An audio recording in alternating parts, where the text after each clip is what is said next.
Welcome to Illini Drive on WPGU 107.1. Again today in the Urbana Public Television studio with the WPGU studio still recovering from its flood damage 2 weekends ago. A lot to get to today, but I want to start and give a little brag. I want to brag a little bit about myself. I was telling Brendyn this. I made chili for the first time. I felt like a real adult and like made food for me and my whole floor. It was one of those things that I was talking to Brendyn about when you cook, like you walk away from it and feeling very, proud of yourself and accomplished, and that's me right now. So I'm opening the floor to you guys. What's the best meal you've ever made, you yourself? Because I know you cook a lot, Jake. Wow, that's crazy. That's crazy. Go ahead. Like, I cook a lot, but it's kind of just, like, mediocre. You're not proud of anything? Like, I think there was one time... Oh, no, I made some pork chops one night. I let them sit for 2 days. I had seasoned them and let them sit for 2 days, and they came out marvelous. There you go. We love a good marinade. One day this summer, me and my girlfriend made like a Tuscan chicken, like made the sauce, made everything. That was pretty good. I made chicken tortilla soup in my crock pot one time for me and my roommates. That was pretty good. Yeah, those are probably top two. Those came out really good. Okay. I'm pretty good at breakfast food. True. So I don't know why I said true, like I know that. I can really whip up some breakfast sandwiches, especially like breakfast bagel sandwiches with like bacon, cheese, eggs. My eggs are really good. So like just that, but like I need to learn how to cook dinner because I can't do that yet. So you're Breakfast is dinner for Brendyn right now. Brendyn, not to crap on that, but no, your prized meal is fried eggs. I guess so. Yeah, I guess so. If you look at it from a far away scope. So yeah, I was proud of myself today, and the chili turned out great, and I have leftovers, which is great, and it's soup season, so chili now, broccoli cheddar coming up. Ugh. Oh, come on. Yuck. I love What? broccoli cheddar. You don't like Yuck. broccoli Is it the cheddar? broccoli? Yuck. What's wrong with you? Yuck. Well, how much time do you have? But We have all hour. not enough time. It's never been a broccoli guy. And What? Broccoli is like the best vegetable. Whoa. Broccoli gets so much hate. I love It's broccoli. actually pretty Broccoli- Okay, but really saying good. it's the best vegetable. What's the best What's the vegetable? best vegetable? Is asparagus. What? No, bell pepper. Nah. not Broccoli's like- better than both. Spoken like people who don't cook dinner a lot. What? Wow, that was a shot. I felt That was a one. shot. Ow. Okay. I mean, And now you have nothing to say, though. I mean, so- bell right, pepper you're is right. just good for, like, as an ingredient, but not, like, the vegetable itself. you're wrong there. I like bell pepper, and you use it to like you cut it up into like little whatever slices, I guess you would call it, and then You, like, do dip like it? hummus. I don't like That's hummus. fair. One of my like hummus? roommates Okay. I don't eats. like hummus. One of my roommates eats bell peppers like an apple. It's the most disgusting thing I've See, ever seen see, in my that's- life. that's what I'm Yeah, talking- that's I what I'm know talking somebody about, who like- does that too. It's weird. That's wild. That That's just don't make disgusting. sense, man. I feel like broccoli is a very consistent. I mean, I broccoli feel gets like a you can bad do rep so like much when you're with it. young, but as Yeah. you grow up, you're like, dude, like broccoli's good. I like it a lot. Yeah. now. I love 'Cause cheesy you can do broccoli. so much And then with it. That's Yeah, what man. leads into me liking broccoli cheddar soup. One of my friends thinks Brussels sprouts is the best vegetable. That's crazy. Yeah, nah, definitely not. Going on to something a little bit more on topic for the show. We have plenty to talk about. I mean, I was telling somebody this earlier. The show pretty much writes itself at this point. You got so much going on in Illinois sports that there's plenty to get to. Obviously, the big thing right now is Illinois basketball opened its season yesterday. It gets a win at home against Nicholls State, 78-70 in overtime. Not a game that you really expected to go to overtime, considering Nicholls State, a Southern Conference opponent. First game of the season. Illinois hasn't lost a first game of the season in 25 seasons. I mean, they usually dominate when they open the season at home in State Farm Center. And this was not a domination by any means. First half looked good. Illinois came out and They played really good defense. They had 30 points at half. They went on a 7-0 run to end the half and just looked like the better team for the most part. But as the game wore on, you started to see more and more things play out. 78-70 the final again.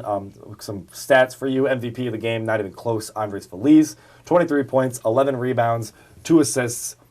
He was phenomenal. 37 minutes, he played the most out of anybody today. I mean, we've talked about it on the show before. He's a bulldog. He's a pit bull, as Trent Frazier calls him. I mean, that's really his mentality. I would assume, though, 21 points, 7 rebounds, 2 assists. Also looked great. Got you the buckets when you needed them. I mean, Feliz opened overtime, scoring the Illinois' first 7 points, but Io was really the guy that they wanted the ball in his hands because he's one of the better ball handlers I think I've ever seen live, like especially at the college level. I mean, Brad Underwood heaps that praise on him too, how nobody should be able to turn him over and take the ball away from him. Some struggles, though, offensively from Trent Frazier, only 4 points, 4 rebounds, 4 assists. Just 0 for 9 from the field. The only thing that he gets going is the free throws, but he hits the 2 key free throws at the end of the game to tie the game up. And then on that exact next possession, plays the really good defense, not letting himself get screened by the double screen up top. Defensive play of the game, probably. Yeah, without a doubt. I mean, you need a stop. Trent Frazier doesn't let a switch happen, mans him up, walls him right there, and forces a travel.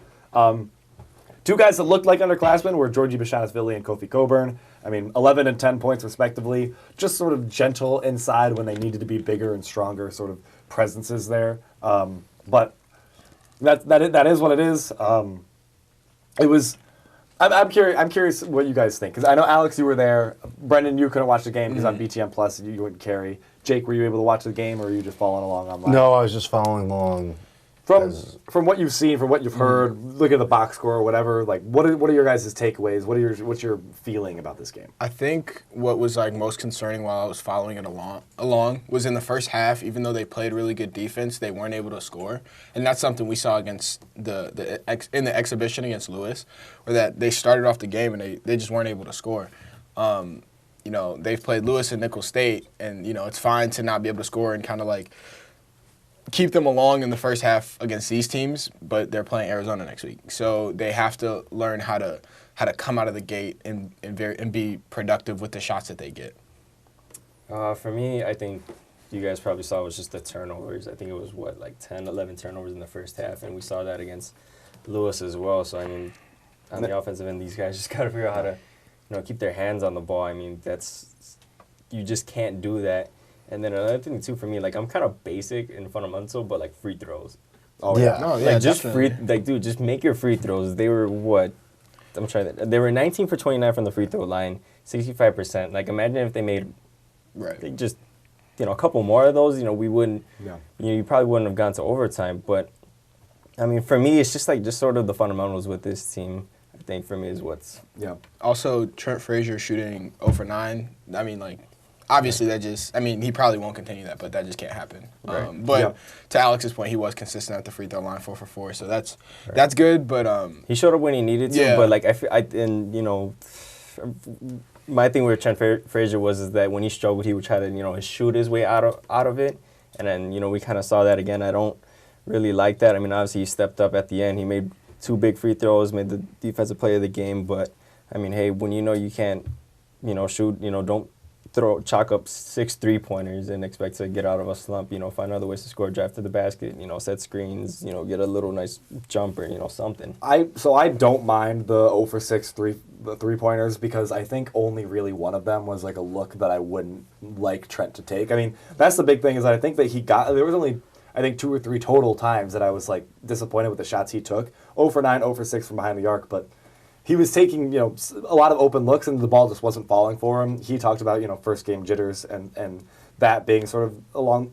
I don't know. It just didn't feel like to me that he was really trying to shoot his way out of it. Whereas he was letting the game come to him, but he just could not get a bucket really for the whole game. But yeah, steps up when it matters. I have 3. Well, I was going to say 3 for 9. You guys talked about free throws. Georgie and Kofi Coburn, 3 for 9 at the free throw line. They're better free throw shooters than that. That's not something that you're going to see continue this whole season, and you really hope it's not because you can't trust that as it goes along. And the 65% is almost that's a higher number than I think that Illinois fans that watched the game really expected because it started out terrible. I mean, in the first half, Illinois was really, really bad from the free throw line. They were 5 for 11 at that point. And then in the second half, they pick it up and they shoot 72% from the free throw line. But yeah, I mean, if you want to talk about what the coach, if you're a college basketball coach, a lot of the things you preach are turnovers, free throws, and defense. And Illinois had good defense in the first half, kind of faltered there in the second half. Nicholls State also started hitting their threes. But you want to talk about the other 2 big areas of weakness for Illinois. I mean, they were much worse free throw shooting team than Nicholls State. Although credit to Illinois, they only got to the line 9 times. Illinois did a good job of keeping them from getting those looks, but they hit 8 for 9 when they actually got to the line. And turnovers, Nicholls State had 16, Illinois had 23. Jake, you had some. I think so. I wasn't able to watch the game from like beginning to end, but there was a good amount that I was able to see. And the biggest concern for me is Georgie looks kind of lost. He doesn't really look confident in this new role of him kind of playing second fiddle in the front court next to Kofi. Like, because last year, Georgie, it felt like he stepped up to the competition that he faced because he was, I guess, smaller for a Big Ten center, even though you put him anywhere else, and especially in Power 5, he's a center, and any other team probably, but now he's a power forward. And we've been saying this entire time that the 4 is probably a better spot for him. It's probably more natural, and Kofi is obviously a more natural center for this Illinois defense. And we've seen it because he has been that anchor, and he's been affecting the defense and affecting other teams. But Georgie just seems like he's not confident. He's unsure of what to do because last year in the front court, he was the guy. Like, it was all through Georgie. Like, if things went down low, it was him. And now it seems like he's unsure of, should I dump it off to Kofi? Should I pass outside more? Should I take these shots? And we're seeing him take more threes already, which, I mean, I think is fine because I think he can make those shots. And he worked all summer on it. Right. And I think that he's just unsure of his chemistry with Kofi right now, which will happen because Kofi wasn't able to go to Italy. And he is new, and this is a whole new dynamic. So I think it's just a little bit of rust and something that'll work itself out. But, you know, Georgie just seems more passive, which to me is not his game at all, and he's at his best when he's aggressive. Can I ask a question? Go for it. No. Because he's the host, but I don't get to ask questions. What do you guys think of the bench with, you know, Felice starting and now just over where the bench is at? I mean, I get it's the first game, but... I think Feliz is better coming off the bench. Thank you. But you see such a good performance from him tonight, or last night. I just think you can't be having DeMonte Williams and Kipper Nichols on the court at the same time. Because both of those guys are just a black hole offensively. Like, you're just negating They just any cannot momentum score. you have. Right. I think DeMonte is better starting at the 3 because, and I've always been like DeMonte is a glue guy. Like, he'll give you defense, he'll give you some passing. He's not going to show up in the box score a lot, Right. but he's affecting the game, and I think that helps Trent. I think that helps Io. I think that can help Georgie and Kofi. I think he can make all our 4 players better. I'm not saying give DeMonte 30 minutes a game. I still think Feliz needs the bulk of those minutes. But at least to start the game, I think DeMonte is better off just so you can get off and get to a nice start. And then you start They only making had those subs. 9 points off the bench, and 7 of those came from Allen Griffin. I mean, DeMonte had a basket. That was it. Kipper went 0 for 2. Both of those shots were 3-pointers. So, I mean, it's like, I don't know. For me, that bench is like, that's where I agree with Jake in that sense, where I'd prefer to have Felice come off the bench just, you know, to start off the game. I'm not saying he plays less, but just having DeMonte on the court first, you know, just having Felice coming off the bench just brings an extra spark to it. I think putting Andres and Allen Griffin together on the court at the same time could be deadly. Just because Allen is clearly has a much better, more fluid, more confident shot that is falling already. And I mean, granted, through an exhibition and 1 regular season game, and then Feliz is such a go down, drive to the hole and score. Yeah. I think that could be deadly as far as spacing, as far as they don't know who to defend because you have 2 legitimate scorers coming off the bench. And then at some point, you know you're getting back Trent Frazier or Georgie or Kofi or Io back in that game with those 2 or one of those guys. Yeah, I really liked what I saw from Allen Griffin. We talked about, you know, projected starting lineups before the season started, and I was one of the people that put Allen Griffin in my starting lineup. And it's because, for the reasons that I'm seeing right now, he's a scoring threat. Everybody on the team talks about how good of a shooter he is, and it really didn't show up in like a mass volume sort of sense last year, and this year goes, you know, starts the game, first game he goes 1 for 3 from 3-point. But Underwood talked about after the game that he probably should have played Allen Griffin more. He gets 16 minutes, but I mean, he works really, really hard, and I love when him and Feliz are on the court at the same time because that's when I think you have a really hard-working group. Yep. Not to take anything away from Trent Frazier, but when Allen Griffin's on the court and then you move Feliz and Io to the 1 and 2, and Allen kind of sits there as the 3. I mean, he's 6'7", 6'8". He kind of works as like a wing, and I think that's really, really a good thing for Illinois to have. I like the starting lineup the way that it is, just because we're seeing it work, and we're seeing, you know, Io bring the ball up, or Feliz bring the ball up, and I like Trent Frazier playing more of the shooting guard type. I don't know if he necessarily likes it. I think sometimes he tries to make up for it by taking more shots and trying to like affect the box score more. But I think it's better overall for the team. But I think right now the biggest thing with this game and the big thing with the offensive struggles in the first half and then everything, falling apart, them going on a 15-2 run to end the game. I mean, the big problem is just meshing, is finding the right groove, and it's right. Georgie looks a little lost playing the 4, not really used to that sort of role. Io being sort of the guy now, I mean, it isn't obvious in games, but when Underwood talks about him after the game, you can tell that the vibe around the team is listen, Io's the guy. Io shouldn't be turning the ball over. Like, he's that talent, and he is that, that walking bucket, if you will, that I think there is just taking a little bit to get used to. DeMonte finding his groove off the bench, getting more time for Alan Griffin, and Kipper Nichols still kind of positionless, so it's hard for him to sort of find ways to really impact on the floor. So I think that Illinois is just trying to learn again how to play with a true center, and Underwood's style is more of a guard type. It's more of a, when like the Warriors would run Draymond Green in the center. That was what Illinois looked like when they had Georgie down low, is that they were a smaller lineup, but they worked hard and they flew and they could shoot from outside. And I think they're trying to figure out how to become this more traditional looking team because, I mean, you can't keep a guy like Kofi off the court. I mean, he had the best plus minus out of anybody on Illinois yesterday. He had 14 plus minus. He looked really good. Thunderous blocks. Yeah. And defensively he impacts the game even if he's not the one making those blocks. There was actually one block that was on my end. He just like swatted the ball, and I see him coming in my general direction, and I was just like, "This is today's the day." You say they're trying to do like a more standard, like traditional lineup. Like I think that takes a little bit away from because Kofi can run. Yeah, like he can move. I think it's not like slowing anything down. Obviously, that's speaking for a 7 foot, 300-pound man. Like can move as fast, but he moves faster than you would think for being that size. So I think they could still get out and run. It's just last year we saw a lot of tinkering with the lineup. Like we saw DeMonte, we saw Andreas. It felt like it was changing on a per matchup basis. So I think we're definitely going to see that, especially in this non-conference play, because you got to figure out what works. And the reason I say Andreas should come off the bench because, as opposed to like Trent Frazier, is because I think Andreas Feliz is someone who would be like, okay, yeah, I'll come off the bench and be the leader of the second unit because I think he's more equipped to handle that because he did that. And he talked about after the game, he said, whatever the team needs me to do, I'm going to do. I mean, he had 11 rebounds. He led the team in rebounding. I mean, he was tied with Kofi, but I mean, still, that's a guy that, he's just he's an all-effort, he's an all-team guy. Yeah. Looking forward, Illinois has Grand Canyon this Friday. In Grand Canyon, a loud stadium. Their students do a great job of filling that thing up and keeping it rocking the entire night. Underwood talked about how they'd be practicing with some noise machines because they really needed to prepare for it. I think it's going to be a closer matchup than maybe people think because, and people will be quick to overlook Grand Canyon, but they've got some talent on their team. The Johnson kid, Underwood talked about him in his presser today. I mean, he's a very, very good player. He had 22 points in their loss against, is this Davison? Who they play? They played Davenport University. So a bad loss, but Davenport really...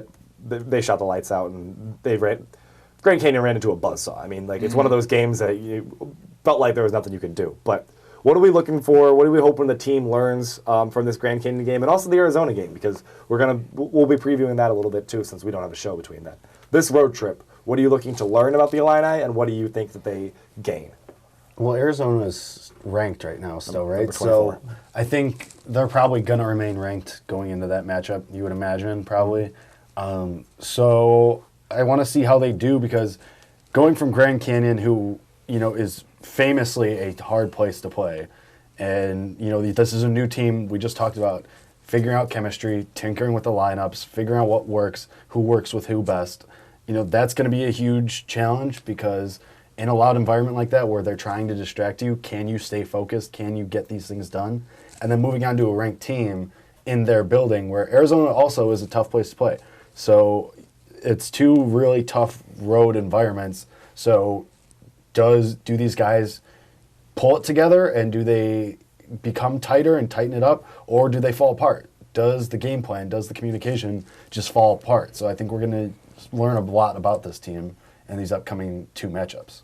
I think we definitely need to see them come out of the gates and be the team that they can be on the offensive end. They have a lot of people that can score. You see Andres Feliz be able to put up big numbers, but you want to see people like Io, you want to see Georgie become more comfortable, as Jake was talking about. You want to see them I kind of want to see them, try to run through Kofi a little bit more because he's just so big, and you're gonna need to be able to get him going in this non-conference slate, because when you go to the Big Ten, there's some big people in the Big Ten, and he's gonna have to be able to compete against those people.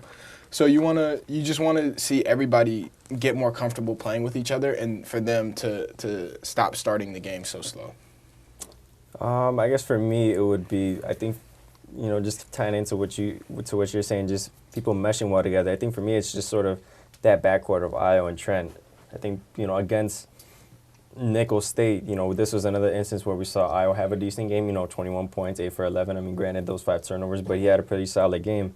And then once again, Trent, had an off night, 4 points, made some big plays, but, not what you expect from him, especially a junior now. So I think just moving forward, these next couple games against some tough teams, I want to see just those two alone mesh well together and just have, solid games from both of them, not just, hey, Ayo has one good game one night, and then, Trent comes out and has a solid game against Grand Canyon, but I don't want to see Ayo just, fall off against Grand Canyon. Right. Mm-hmm. Yeah, I think the big thing that I'm looking for is the team that we saw when they were allowing the 16-0 run in the fourth quarter that eventually lost Illinois the lead.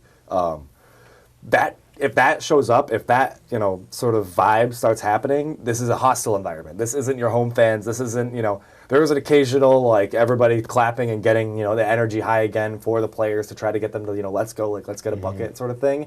It's going to be the exact opposite of that in Grand Canyon, especially in Arizona, who's going to want to continue to stay ranked and just really take care of a team that they know has high expectations going into the game. So I think the resiliency, I think the sort of mindset of this team needs to remain very focused on its opponent and really not have any lapses, because if you do that on the road, it's not going to be as forgiving. It's not going to be as easy to fight back for. Moving on to Illinois football, who also plays this weekend. They play at Michigan State on 2:30 on FS1. Illinois finally getting some screen time on some nationally televised broadcasts. I don't know, man. Illinois football now. You have a team that's very hot. You like to play the hot hand sometimes, and the offense has been able to get going with the help of Dre Brown, and Brandon Peters really hasn't had to throw the ball a bunch. Michigan State coming off a bye, so they've got plenty of time to play to prepare for the Illini, and they just came off of a gauntlet of at Ohio State, at Wisconsin, and home against Penn State. That's a brutal schedule to have to go through. So they're 4-4 record. They're still a very good team. This is a team that took care of business at Northwestern, was able to take care of Indiana. Although that Indiana game, they really let the Hoosiers hang around. I know I kind of open with the same question every time, but what's our feeling going into this game? Because I have high hopes. But at the same time, I'm reminded this is Illinois, and how often have you been given high hopes just to have your reality brought back down upon you? So it feels good, but you also know to not count your chickens before they hatch. It's a weird spot to be because we're expecting, we've been trained almost to expect the crash when Illinois starts to show signs of promise. Whether that be the Penn State game last year where you stick around against a ranked opponent and then you just completely fall apart in the fourth quarter, or it's you win a couple games and then you go and play the Iowa game and you get blown out. So it's very weird, unusual waters right now that we're in because you're on this 3-game win streak. Wisconsin, Purdue, okay, those were games. Wisconsin especially didn't expect to win. Purdue was iffy. Then you felt confident going in. Rutgers, we knew what was going to happen with that. Yeah. So now you're up against Michigan State, which is a team that you didn't expect to beat, but has looked beatable this year. And Illinois is playing their best football. So, it's very I want to believe and I want to think that Illinois can win this game. But it's also, this is still Illinois. This is still a team that is still building talent that isn't quite, I'm not ready to announce that they've arrived yet because we've been hurt too many times in the past is I guess what I'm trying to say. So I'm cautiously optimistic. Yeah, also this is a Michigan State team that is kind of desperate right now. They also only have 4 games left, and they need to win 2 if they want to make it to a bowl game. And they've had a harder schedule than Illinois, so they're coming off the bye. They've looked at Illinois and they know that Illinois is coming off 3 straight wins, and they need to win this game.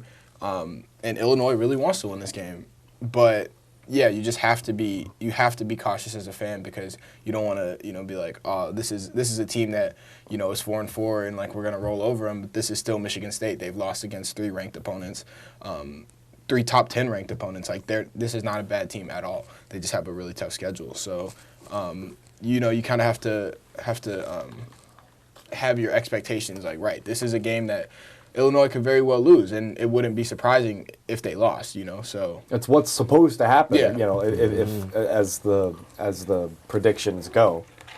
Alex, your environment. I mean, you're the one that usually reins this in. We're all admitting right now that we're not letting ourselves get ahead of ourselves. But Flip the script. How do you feel?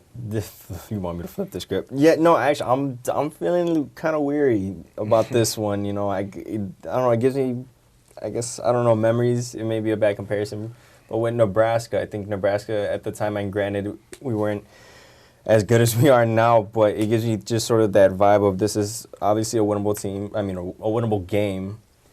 Granted, it's on the road too, but I mean, this is a Michigan State team that has seen really good competition. We're riding high. I mean, Wisconsin was a close game. Purdue, we were a little about. Rutgers, like Jake said, we took care of business, but I don't know. It just feels it feels odd for me. I get a weird vibe from this game, especially on the road too. I mean, East Lansing isn't like the easiest place to play either. So, and Michigan State. Well, I will say about Nebraska, I did look at their schedule, and they kind of had an easy schedule, and they're not that good. Yeah, but I think I said that either on the show or I said it to someone. That Nebraska loss does not look as good as we thought it was going to. Right, now. Exactly. So, granted, the comparison may not be as whatever, but once again, this is a Michigan State team that they kind of got dealt a bad card. They played a lot of tough teams, but I mean, I still believe this is a very solid Michigan State team, and to play them on the road, I don't know. I'm just like, yeah, I mean, Michigan State's going to be without Darrell Stewart and Matt Allen against Illinois, 2 key guys on their defense. And as Jake said, I'm gonna bump up the optimism here because they're missing guys on defense. Okay. And as Jake said, they're a beatable team. I mean, I watched that Arizona State game because it was one of those games. My buddy had Hulu, and it was one of the they like say they have live sports, but they really have like 2 games at a time, and like you're not really sure what you're going to get. Michigan State and Arizona State was one of them, and I watched that game, and they didn't really impress, and they didn't really put Arizona State away, and then all of a sudden, Herm Edwards' team comes down the field and able to kick a game-winning field goal in East Lansing, so then beat on their home turf, and they don't put anybody away. I mean, we talked about Illinois, not really getting the job done against UConn the way that we wanted them to. And that Purdue game, rainy and whatnot, I mean, that was a decent margin. And Rutgers, you took care of business, but you're not really, killing teams or blowing teams out. I mean, Wisconsin comes down to the last field goal. Of course, that's a Wisconsin win. That's crazy. And Akron's such a easy opponent that. Yeah. So you haven't really had like a game, like a statement game because of what the record finally entailed. I mean, because that Purdue game that could have gone either way, and it goes Illinois' way, and they're able to have the ground game. And because Purdue isn't really a running team, and then the Rutgers game, in the second quarter, a lot of people started being like, like here we go. But the third quarter came out, and they were able to take care of business.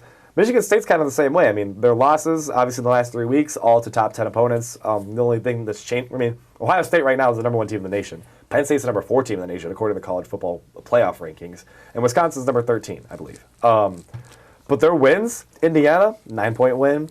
Northwestern is a 21-point win, but Northwestern's been really bad this year. And then Tulsa, I don't know. There was times in this game that it looked like Michigan State couldn't really score, and so I think they've had a difficulty with that. Illinois has been good about turning the ball over against having their opponents turn the ball over, being able to force fumbles. I mean, they've been the best team in the country about recovering fumbles. So you're going to have to see some of that for Illinois to succeed in this game. And you're gonna have to see. I think you're gonna have to see the passing offense get going because Michigan State has played against Ohio State, Wisconsin, and Penn State. Wisconsin was kind of a running team, but Ohio State's a very balanced offense. Penn State's a very balanced offense. They know how to attack and force teams to pass, and also how to they've played against good enough quarterbacks that Brandon Peters, what we've seen so far, isn't he's not Justin Fields and he's not Hornibrook. Like he's going to have to really have a pretty solid game on his part in order to have that passing offense going because you're not going to get away with throwing only 6 passes that we saw in the Purdue game or only 11 passes as we saw in the Rutgers game. There's going to have to be more passing offense. So that's where I'm really looking to for how this game's decided, is how Brandon Peters does and how this passing offense does. I think that's why we're so iffy about this game, is because the defense is playing the best football they have over the last 4 years. Like, not even kind of close. Like, this is the best the defense has been, and it's nowhere near close. So at some point, you wonder, because they're going to fall off a little bit at some point, because this is peak, the very tippity top of their playing level, I think. So the offense has to catch up a little bit, because the defense can't possibly continue playing at this spectacular level for the rest of the year. It's just not going to happen. Right. Would it be awesome if it did? Yes, and I think they are going to be good the rest of the year, but they're not going to be this excellent shutdown team. So the offense has to catch up at some point. You know, Reggie Corbin has to get going at some point alongside Dre Brown. Brandon Peters has to throw more than 10 passes a game and throw to someone other than Joshi Maturbebe 3 times. Yeah. You know, Donnie Navarro needs more than 1 catch. So you have to get these guys more involved, and you just need to run the offense a little bit more. They need to catch up for the eventuality when the defense takes a step back. Yeah, exactly. You guys, what are you sort of keying in? What do you see really becoming a sort of factor in this game? I think that Michigan State doesn't by any means average a lot of passing yards a game, 233, but they need to be able to cut that down, because Michigan State only rushes for 112 yards a game. So if they can cut their passing yards down with their defense, I already assume that they're going to, be really good on the run. So that's just another way to limit the offense, but you have to be able to score on this defense. Yeah. I agree, man. Yeah. I just agree. All right, let's do score predictions, because I shout out myself. I was the best score prediction for the Rutgers game. I was only 3 points off. Thank you. Although I was wrong, Reggie Corbin did not catch a pass. I'm still mind blown that he hasn't caught a pass this year. That's wild. It'll be this game, Nathan. Don't worry. Maybe, man. If it happens, I will freak out because I'm now paying way too close of attention to it. God, I really want to say an Illinois win. I really want to say an Illinois win. And I really don't want to be on the wrong side of things if I call for an Illinois loss and they turn around and win. No, so I've talked myself into it. I'm with you. Illinois wins this game. 28-21. Defense steps up, turns the ball over, makes Michigan, gets up early and makes Michigan State have to crawl and fight for it. It remains close all game, but I'm going to change that to 24-21. That was going to be mine. It's gonna be, I think it's gonna be a close game. Yeah, and I'm calling Illinois because damn it, I believe, and I want it to happen, and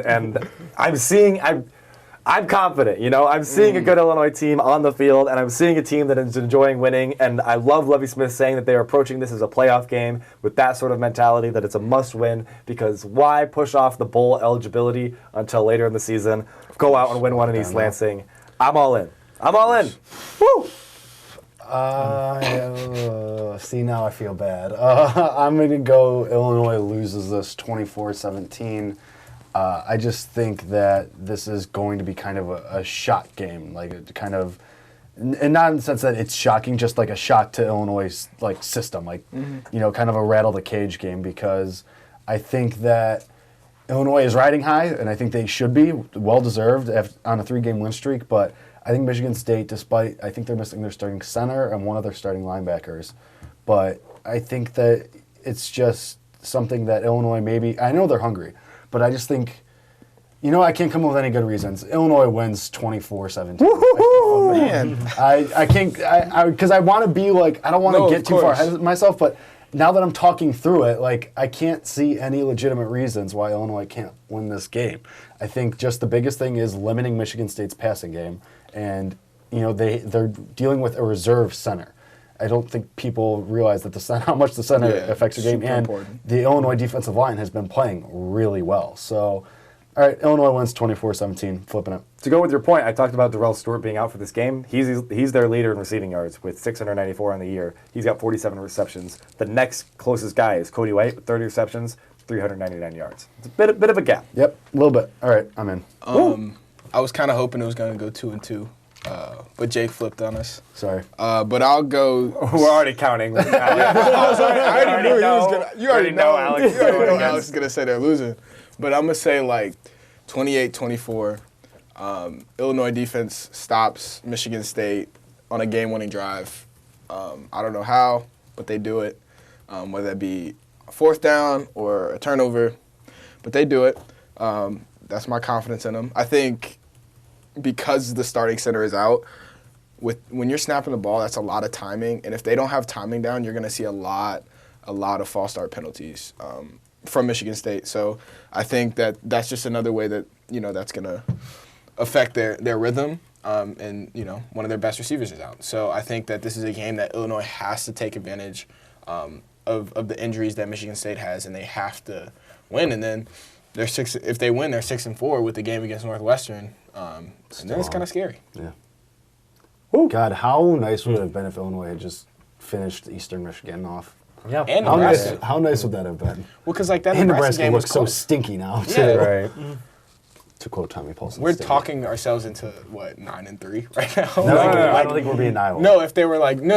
If they were if they beat if Eastern they- Michigan yeah. and if they beat Nebraska, they'd be 9-3. It's Because crazy. I think they're gonna. It's lose. crazy how much different those teams are. Like the team we saw after that Eastern Michigan game, after the Michigan game, to now in the span of what, 5 weeks? Yeah, It's wild. that's crazy. Nebraska is That's football. Alex has to do a score prediction. Yeah. Alex, He doesn't want to do it. I can tell it's gonna hurt him to do it, but he's still gonna do it. he's still got to do it. Oh man, it's like He's I couldn't- rocking back. Oh, it's like I want to. You just gotta believe, man. I mean, you're usually the right one though. I mean, That's what I mean. Outside That's the what I'm past like, few man. I've been weeks. kind of right before. you have. Oh.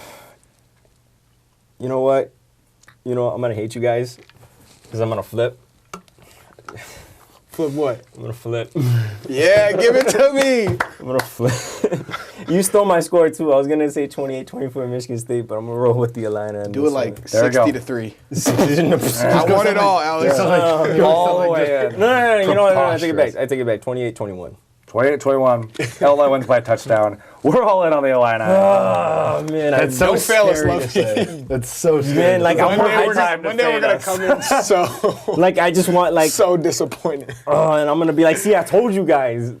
But I got you written down right here for 28-21. I wish we had a Illinois record win. of every time all four of us agreed on something, and just like a ticker. And it's like the group is 0-6, so every time they all agree on one, on one outcome. I'm gonna blame. We need I'm to gonna work on blame you these guys. innovations. I'm gonna blame you guys. You can blame us all you want. I'm happy that we were the ones that forced your hand into believing in the Illini this weekend. It's just too much fun, man. It's Yeah, too much it is. fun You're right. to watch this Illinois football team actually be competitive right now. For them to be fighting for December or January football, it's way too much fun. Yeah, there's just too much. It just feels so. For some reason, there's just good feelings just surrounding this Oh, man, team. it's all coming together. Whether it be like the do it for Bobby stuff, or just because like they just keep racking up like defensive player of the week awards from Dele to Jake Hansen to whomever, and you just keep it rolling, and it just seems like things are just starting to come together, which we've been waiting for our entire time here. Here, I will say the reason why I was this close to saying we lose was honestly that Michigan State offense, especially passing. We've seen in the past how the secondary, struggles with the ball going in the air. And, I mean, granted, the defense has, been playing its best football in years. But, like, I don't know, just you get that weird feeling that they fall back into old habits. And that's, where I was leaning towards. But, I mean, once again, Michigan State, they're not necessarily a running team. They don't score a lot to begin with. So that's where I was just kind of like, maybe. It's also that I think this Illinois team has found the knack for the timely big plays. Yeah. Either turnovers or a Brandon Peters 54-yard run or a Brandon Peters 50-yard pass. Like Right. they've had this tendency of coming up with the big play in the right moments and then capitalizing on it. Because Right. like Nebraska, you had those big plays, but then you couldn't do anything with them. So it was kind of a give and take, and now they're taking those big plays, and I mean, we saw it last week, 54-yard run followed by a 50-yard pass, and they're just building blocks on top of each other that lead to then a score, and then a lead, and then a win. So, man, it's weird. It's a weird time. Yeah, Weird time you to be a guys football freaking fan. talked me into it just barely, but I'm glad we barely. Just barely. It's been 2 years in the making. We finally did it. Yeah. I don't think we've ever. I A think long-time national. there's been nightmare is times over. that you've been in on Illinois with us, but I don't think we've ever. The vibe of us have ever gotten you to flip. Yeah. Yeah, this is probably the first time. Yeah. Good for go us. Hey, look at us. Look at us. Look at us. Who would have thought? Not me. Boom. Love some good radio. Oh, you naming. guys props, man. It took a while.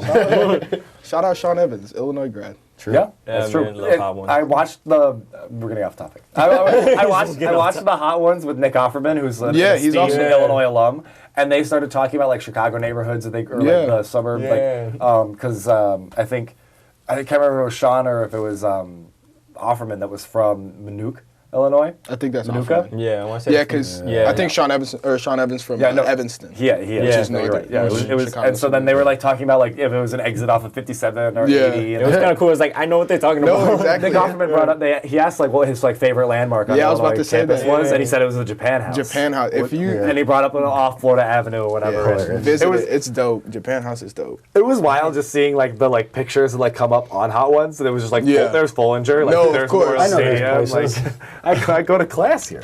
That's crazy. It's on Hot Ones. Speaking of Chicago area, we talked on the last show about Chicago sports. Oh my god, man. Yeah. Do we have to? I on, want to talk about the Bulls. I do I want to Okay. spend time on That's the Bulls fine. because Brendan's got words about the Bulls. I have a lot of But words. they've also, I mean, we talked Radio on, show, so that's sentences. good. on the last show. We talked about how they were 2-5 with the third easiest schedule in the NBA so far. They had a very tough opponent in the Los Angeles Lakers last night. A 19-point lead in the second half. In the fourth quarter, they still led by 13, but it is not enough. That's so The bad. Bulls lose 118 to 112. Lakers come storming back. We were talking about the resurgence of Dwight Howard, but I mean the Lakers That's obviously so crazy. The Lakers Yeah, it's obviously kinda weird, they're the two-headed monster of LeBron James Yeah. and Anthony Davis. Brendan, sound off about the Bulls. So what was so weird about that game last night was that like you had heard all this like hype about Anthony Davis because he's coming back from Chicago and they had kind of a long break, so that he had a lot of media time in Chicago and he was visiting places. And like you were thinking, oh man, Anthony Davis is gonna go off. And then through the first half, he was like 1 for 8 with like 3 fouls, and he was just playing bad. And it's because Wendell Carter was playing such good defense on him, and he couldn't really do anything. And it was like, oh my God, like how is this Bulls team like? This is like what the Bulls can be, like a good defensive team in the paint, which is where the Lakers get most of their scoring, and they can be good on offense. I think they scored 60-some points in the first half, and then you get into the second half and throughout the first half of the first quarter, they're going back and forth. And then, Anthony Davis just kind of turns it on, and then the bench comes in. And the bench is weird because the Bulls bench is a lot of, like, scoring in transition and, like, quick buckets, especially led by Kobe White. But then, you kind of saw that when they weren't able to get transition buckets in the beginning of the fourth quarter, and they weren't able to play defense against Kyle Kuzma and Dwight Howard. Exactly. Dwight Howard, Jesus. The Lakers went on a 16-0 run, and it was so frustrating because like it's good that they were up 20 or 19 on the Lakers, but the fact that you're in the NBA and you can't close out a 20-point second half lead on anybody. Like, it's just so frustrating because you see glimpses of what this Bulls team can be. And in every single one of their losses, they've led. And in 4 of those losses, they've led by 10. They've or blown more. a fourth quarter lead. And they've blown fourth quarter lead in almost all of them.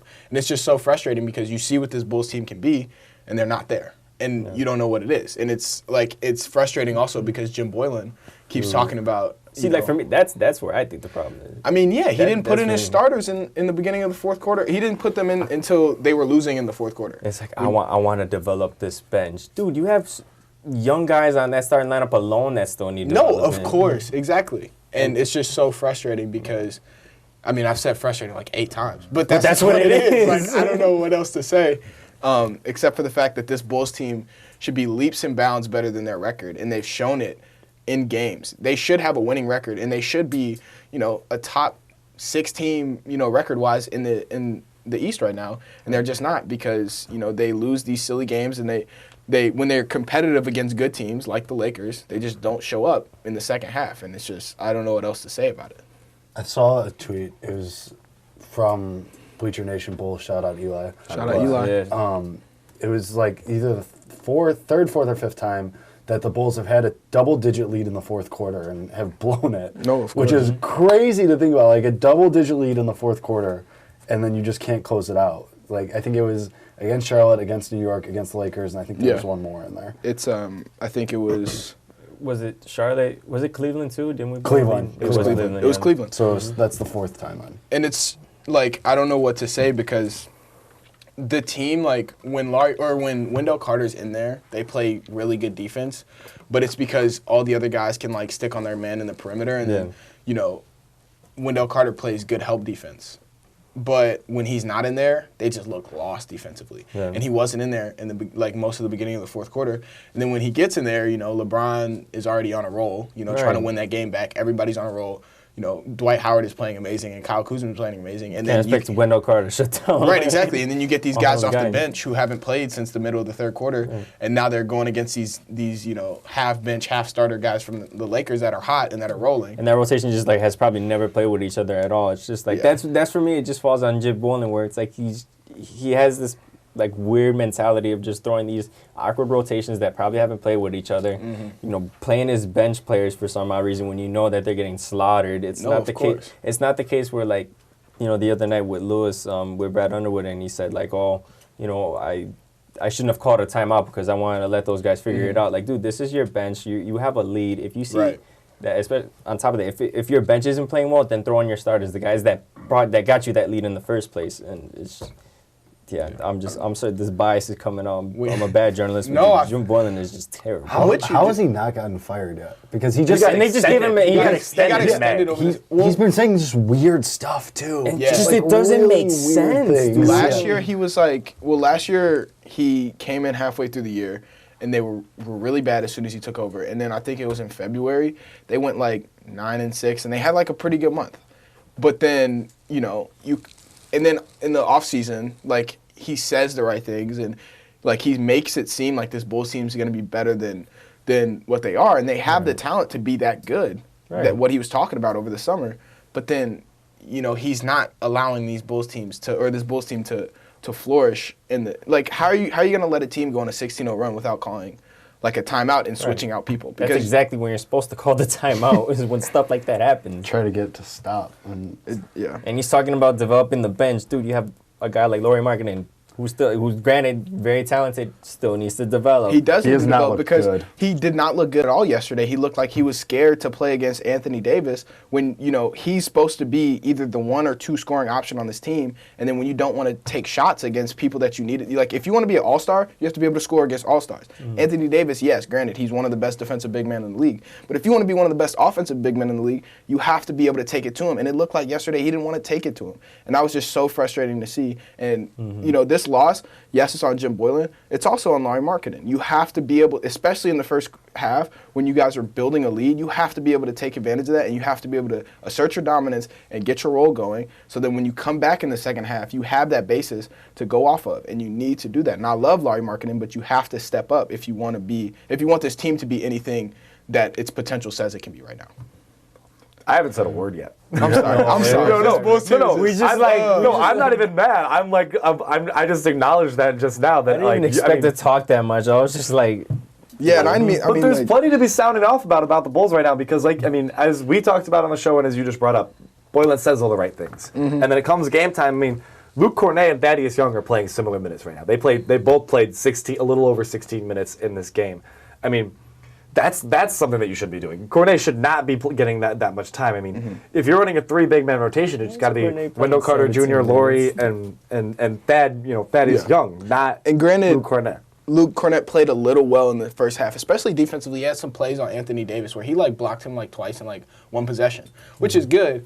But just because you do something good one time, historically he's not a great defensive player. Yes, he can score, but he's historically not a great defensive player. And in that second half, what you needed was defense. You didn't need to outscore this team because, granted, you have Anthony Davis, you have somebody like Danny Green, you have LeBron James. You're not going to outscore this team. You have to beat them on the defensive end, especially when you have a 20-point lead. So, Jim Boylen needs to figure out these rotations, and he needs to get the most out of these players. Bulls are right now the worst defensive rebounding team in the NBA, even though they have one of the bigger lineups. But That's the biggest thing that's most frustrating about this Bulls team is the pieces are there. The talent is there. Right. This is a talent level that should be able to make you competitive in pretty much every game. You weren't really expecting to be competitive in that Lakers game. And the fact that you came out and looked so good at the beginning is entirely moot. That point is because of how you finished that game, because you can't close games, because you historically already in the season, in this very short, young NBA season, are awful at closing games, cannot handle double-digit leads in the end of the games. I mean, even in that Hornets game, I think a ton of us watched the Hornets game because it was the season tip-off, and you watched as the Hornets came storming back in, and the Bulls couldn't find their offense. And it's frustrating because you know that the talent is there, that you know that the drafting and everything has gone the right way. I mean, I don't think I'd rather have anybody else drafted than who the Bulls drafted based on where they were. And you know, there's going to be diamonds in the rough, and there's going to be people that show up, and they are oppressive, and you know maybe the Bulls should have taken them at 7. But the way that this team is structured right now, it all makes sense. And and the free agent moves they made, everything was in place to start seeing the progress right now, and it's starting to feel like how we felt about Lovey going this year is that we need to see something on the field or else the entire fan base is going to go against you. Jim Boylan was not a popular hire to begin with. The fact that they extended him in May was bemusing to Bulls fans because it's a good word. Thank you. Yeah, I like that, man. It was ridiculous because not only did you not do any search for this guy, you hired him internally and then stuck with them after the season got done. But then you go on and extend him when he hasn't proved anything, when he hasn't showed anything. They should be treating this year like an interim head coach, and right now he looks like an interim head coach. Man, so I want to say the Bulls haven't hired a head coach like with experience since like Scott Skiles. I mean, granted, Tom Thibodeau was an assistant with Doc Rivers, but you mean like actual head coach experience? Right. That's Since crazy. Scott Skiles. Yeah, that was like in because- 03. Because what's the name before Jim Boylan? Fred Hoiberg came from. Iowa State. Iowa State. I almost said Indiana. They also haven't done like an actual head coaching search since No, before they haven't. Thibodeau, because Fred Hoiberg, it was like, okay, Paxton Foreman liked this guy, and then 3 days after the season ends, all right, Hoiberg's the new head coach, and Hoiberg gets fired, and then Boylan gets elevated to interim, and then all right, Boylan's the guy. And so, like, at least do your homework. That's what you have to expect from this front office. Like this front office has been bad since my whole life. Yeah. You know, so like, it's just frustrating because as much as we're gonna point the finger at Jim Boylan, as much as we're gonna point the finger at these players for not, playing well, it all starts from the top. Who hired Jim Boylan, right? Who put this team together? And yeah, this team is put well together, as Nathan said. Right. But like, you have to get a coach that's going to get the most from your players, especially when they're young. And Jim Boylan, he had half the season last year. It's almost a fifth or a sixth into the season, and he hasn't shown he can get. Good math. Thank you. I tried. Yeah, that was some good math. He hasn't shown that he can get what you need out of these players, and the fact that he's extended until for the next 2 seasons or 3 seasons, whatever it is, it shows that this front office isn't committed to now, and they need to be committed to now because in the NBA, if you're not committed to now, like with all this player movement, you're not committed to anything. It sucks, man. Oh my God, man. That right there says it all. That's just the epitome of. Like, granted, I get it. It's the Jim Boylan hasn't even coached like a full season, but just this track record that he started off with just gives me bad vibes.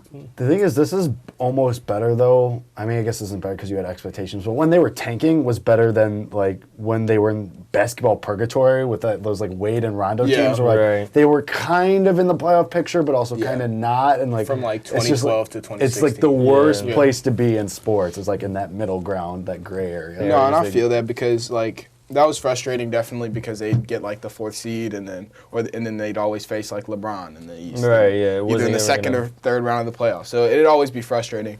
But this team is because you see people like LeBron leaving, and yeah, granted, like Kyrie Irving and KD are now in the East, and Giannis is in the East, but you don't know how long those teams are going to stay together. Right. So Giannis has already talked about like wanting to test free agency. No, of course, as you should. But like this team is like flux where like nobody's guaranteed to stay in one place for very long. Exactly. This team should be able to build to compete right now, and it's not, and it's frustrating. It's frustrating because the pieces are there and they're just not being used correctly, and it's just. Right now, the Bulls lead the Hawks 22-12. But we know how Bulls do with leads. Hey, watch until the 4th quarter. We'll see. That's basically Trae a 1 point. Young, Trae Young or John Collins just got suspended, but Trae Young has been going off this year. Yeah. Yeah, 25 games for the PEDs. Yeah. something like yeah. Yeah. Did you see what who Trae did Young Dra- did? Did you see what Trae Young did to LaMarcus Aldridge the other night? yeah. Did you see what happened when the Bulls played the Hawks? I mean, From, last year, I Duke. mean, they won, but they Cam went to like Reddish, triple and overtime Hunter or quadruple overtime. I Trae Young toyed with A 10-point lead is the equivalent of a 1-point lead with the Bulls at this point. Like, Yeah. jeez, man. I couldn't name you a single starter on the Warriors. We could have a 30-point lead and I'd still be Warriors. I pulled up ESPN like NBA and like, who is on the? I don't even know who's on the Warriors anymore. Jordan Bell. Willie Cauley-Stein. Jordan Bell. No, he's not there anymore. Wait, what? Jordan Bell left. No, it's Jordan Poole. Jordan Poole's there. Yeah, where's Jordan- Bell, yeah, though? Bell went. He went to the Raptors and he won. Remember, he did No. the three-peat. He No, won no, two with no, the that Warriors was, and then he went to the no, Raptors. no. No, that's Who's Pat that? McCaw. Yeah, It that's was. Pat McCaw. Jordan Bell's at another team. I can't remember right now. So it's Jordan Poole. Pascal is there. Willie Cauley-Stein. Willie Cauley-Stein I don't is even back know in how the Willie rotation. Cauley-Stein ended up in. I don't know either. It's bro. wild. Like, Um, is it kind of like nice to see it like just the Warriors just be bad? No, I mean, I I still wanted- think I they'll wanted- take the I'm championship. curious. Like, No, I wanted the Warriors to be bad. I didn't want these Warriors to be Yeah. bad. I don't care about That's what I watching mean, like, I hate- these scrubs who have no idea who they are Right. lose to good teams because the Western Conference is good. I wanted the demise to come slow and steady, No, but not what's- just this cliff. What's going to be scary, though, is next year when they have, the number 1 draft pick and Steph Curry's healthy and Klay Thompson's Oh, healthy God. and That's what I mean. Draymond Green's healthy and they get a bench from trading D'Angelo Russell. Yep. And then they'll be back in the finals Forgot next about year and then Russell. you'll be like, oh, dang. Like, that's what I mean. I was just like, they're just okay, taking a year off. it's They're, all they're part really of just the- taking it's This is It's all part of the they're not- diabolical their plan. semester off to find Steph themselves. Curry is chilling right LeBron. now. He's talking Oh, about yeah. Aisha. They're chilling. They're like, we'll be back He next got a year. broken hand. He's chilling. He They got also 200 like, million coming in. I think Steph Curry is okay, like going home, seeing his 3 rings, and Yeah. seeing Yeah. his He's millions, content. $30 million yeah, a year, no matter how much he endorsement plays. deals. Yeah. Yeah. All right, we kind of derailed here at the end, but it was fun. So yeah, really exciting weekend. Marcus Chris with 2 S's. Marquise? Marquise Marquise Chris is good. with 2 S's. That's the sticking point for Alex. with 2 S's. 2 S's. That's preposterous. Let me close. All right. Okay. Usually it's Hey, me, Glenn so- Robinson the third. I didn't even know he was on the Warriors. He's still no. Thank you for listening to Illini Drive, an exciting weekend of Illini sports and plenty of other sports, whether it be Marquise Chris's Warriors or wherever it may be. So thank you for tuning in. Make sure to check out Tuesday, Thursday show tomorrow. But that's all from us. Thank you very much.